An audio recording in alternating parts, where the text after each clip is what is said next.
Dear viewers, আছে অর্থে have has এবং হ্যাডের ব্যবহার। হ্যাভ বা হ্যাজ এর অর্থ হলো আছে, হ্যাড অর্থ হলো ছিল। হ্যাভ হ্যাজ এর ফার্স্ট ফর্ম হলো হ্যাড। তাহলে আমরা খুব সহজেই বলতে পারি আমার আছে আই হ্যাভ, আমার ছিল আই হ্যাড। আমাদের আছে উই হ্যাভ, আমাদের ছিল উই হ্যাড। তোমার আছে ইউ হ্যাভ, তোমাদের ছিল ইউ হ্যাড। তাদের আছে দে হ্যাভ, তাদের ছিল দে হ্যাড। তার আছে হি হ্যাজ, তার ছিল হি হ্যাড। করিমের আছে করিম হ্যাজ, করিমের ছিল করিম হ্যাড। এক কার, একটি গাড়ি। তাহলে আমরা বলতে পারি আমার একটি গাড়ি আছে, আই হ্যাভ আ কার। আমার একটি গাড়ি ছিল, আই হ্যাড আ কার। আমাদের একটি গাড়ি আছে, উই হ্যাভ আ কার। আমাদের একটি গাড়ি ছিল, উই হ্যাড আ কার। তোমাদের একটি গাড়ি আছে, ইউ হ্যাভ আ কার। তোমাদের একটি গাড়ি ছিল, ইউ হ্যাড আ কার। তাদের একটি গাড়ি আছে, দে হ্যাভ এ কার। তাদের একটি গাড়ি ছিল, দে হ্যাড এ কার। তার একটি গাড়ি আছে, হি হ্যাজ এ কার। তার একটি গাড়ি ছিল, হি হ্যাড এ কার।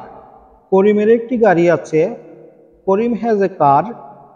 করিমের একটি গাড়ি ছিল, করিম হ্যাড এ কার। আবার মেনি ড্রিমস, যার অর্থ হলো অনেক স্বপ্ন। তাহলে আমরা বলতে পারি আমার অনেক স্বপ্ন আছে, আই হ্যাভ মেনি ড্রিমস। আমার অনেক স্বপ্ন ছিল, আই হ্যাড মেনি ড্রিমস। আমাদের অনেক স্বপ্ন আছে, উই হ্যাভ মেনি ড্রিমস। আমাদের অনেক স্বপ্ন ছিল, উই হ্যাড মেনি ড্রিমস। তোমার অনেক স্বপ্ন আছে, ইউ হ্যাভ মেনি ড্রিমস। তোমাদের অনেক স্বপ্ন ছিল, ইউ হ্যাড মেনি ড্রিমস। তাদের অনেক স্বপ্ন আছে, দে হ্যাভ মেনি ড্রিমস। তাদের অনেক স্বপ্ন ছিল, দে হ্যাড মেনি ড্রিমস। তার অনেক স্বপ্ন আছে, হি হ্যাজ মেনি ড্রিমস। তার অনেক স্বপ্ন ছিল, হি হ্যাড মেনি ড্রিমস। করিমের অনেক স্বপ্ন আছে, করিম হ্যাজ মেনি ড্রিমস। করিমের অনেক স্বপ্ন ছিল, করিম হ্যাড মেনি ড্রিমস।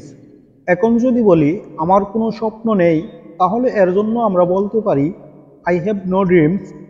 আর যদি বলি আমার কোনো স্বপ্ন ছিল না, তাহলে এর জন্য বলবো আই হ্যাড নো ড্রিমস। এভাবে আরও বলতে পারি আমাদের কোনো স্বপ্ন নেই, উই হ্যাভ নো ড্রিমস। আমাদের কোনো স্বপ্ন ছিল না, উই হ্যাড নো ড্রিমস। তোমার কোনো স্বপ্ন নেই, ইউ হ্যাভ নো ড্রিমস।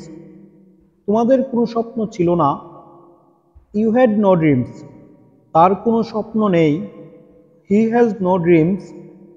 তার কোনো স্বপ্ন ছিল না, he had no dreams. Viewers, এভাবে তোমরা হ্যাভ হ্যাজ হ্যাড এর ব্যবহার করে এ ধরনের আরও শত শত সেন্টেন্স মেক করতে পারবে। ভিউয়ার্স, ভিডিওটি যদি তোমাদের ভালো লেগে থাকে তাহলে চ্যানেলটি সাবস্ক্রাইব করে আমার সাথে যুক্ত থাকো, আর লাইক, কমেন্ট অ্যান্ড শেয়ার করো। তোমাদের একটি লাইক এবং একটি সাবস্ক্রাইব আমাকে এ ধরনের শিক্ষণীয় ভিডিও বানাতে উৎসাহিত করে। আজ এ পর্যন্তই। আল্লাহ হাফেজ।